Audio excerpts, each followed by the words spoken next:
Are you ready? Ready. All right, let's go. Kevin here, top 1 financial advisor and best-selling author. We are here to talk about the stock market. Today, we need to discuss everybody's favorite topic, and that is taxes.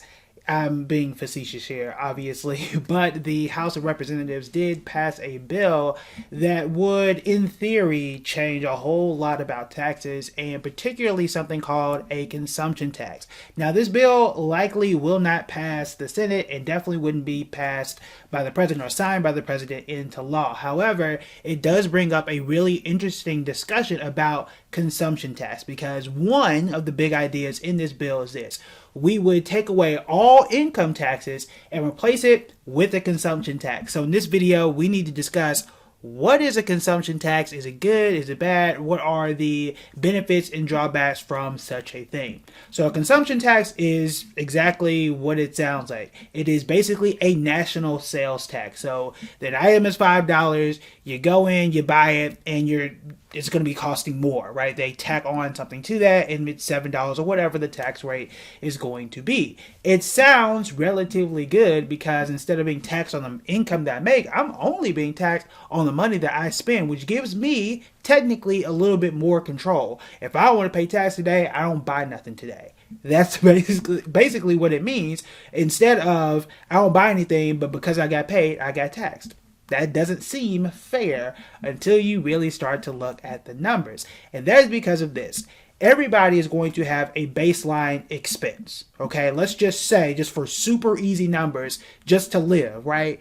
Everybody's got a light bill, everybody's got a water bill, everybody has to eat, gas, all that type of stuff. So basic living expenses. Every single person who is an adult, because my kids don't pay for anything, but every single person that's an adult has to spend money on something, right? So let's just say every person in the US spends $50,000 just to live. Not luxuries, not nice stuff. Bare minimum cost to live is $50,000. Again, super easy example.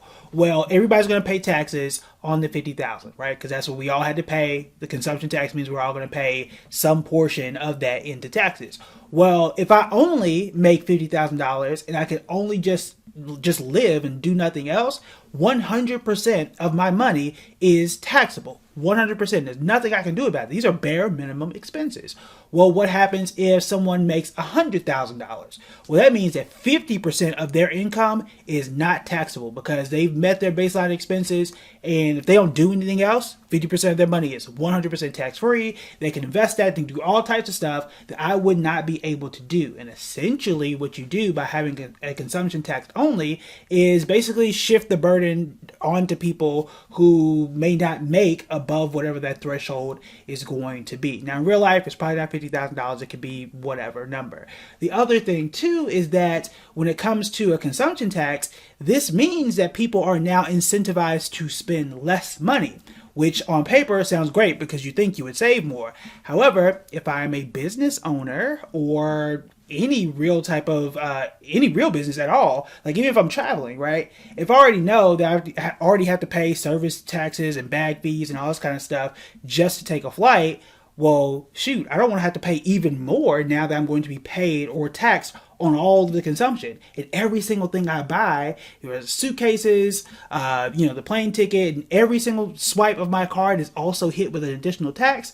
I don't want to have to, one, do that math and try and estimate and budget what that is. So I'm likely to spend less, which is going to hurt the taxi industry, which is going to hurt the airline industry, the people who would assumably get tips. I don't even know how that would be taxed either. And that just makes things a lot worse. And we all know that, especially the American economy, and pretty much any economy, is based on consumption. You buy stuff, that person collects that money, and they go buy stuff, and they go hire people, and the cycle continues. We run off of consumption. Remember, gross domestic product, GDP, is all the stuff that we produce as a country.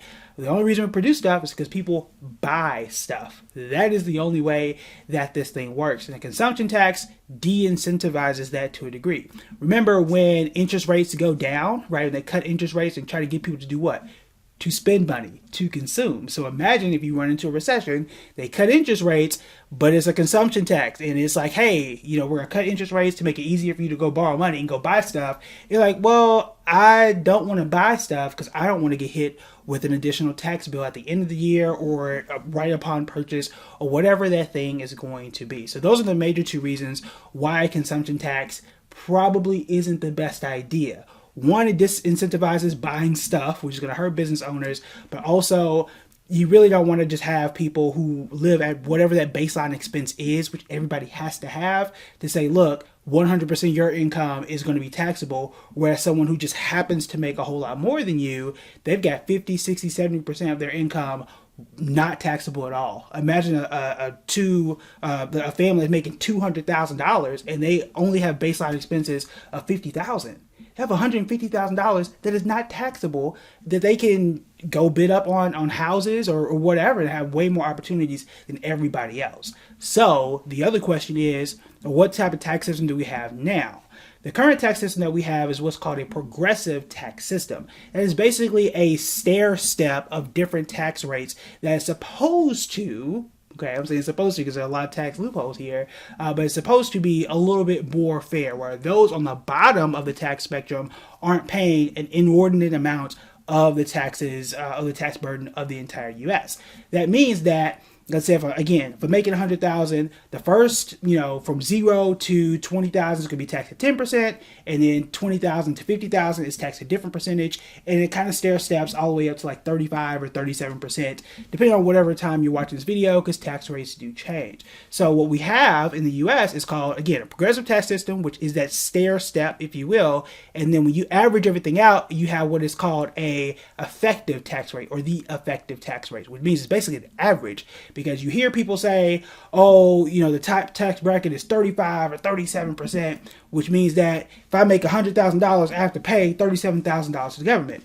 No, you don't. That is not how it works. That is not how it works at all. Because even if you make $100,000, the first, I'm giving you examples here, the first $25,000 is taxed at a much lower percentage, and then every bracket or every step after that is taxed at a different rate. So you are never ever paying 37% at the highest tax bracket.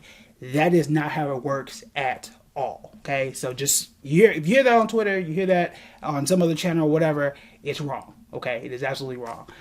But that is how the current tax system works. Now, yes, there are a bunch of loopholes that make things fair or unfair for people in different income spectrums and all that kind of stuff. But the current tax system, and I know nobody likes to pay taxes, but the current tax system is better than a consumption tax. And that is the fact. All right, so that is it for today's video. I wanted to get out and explain that since everybody seemed to be talking about it today as one of the trending topics on Google and the Twitters. So I wanted to get out and explain it in a way that I think hopefully makes sense. So let me know what you think in the comments. Keep it on the tax side because political people be talking about all types of stuff that don't make sense. So let me know what you think about it. One other thing, I'll mention this because I read this in Politico today, is that they also wanted to eliminate the entire IRS, which, look, I'm not a fan of the IRS, okay? I can tell y'all stories about that later.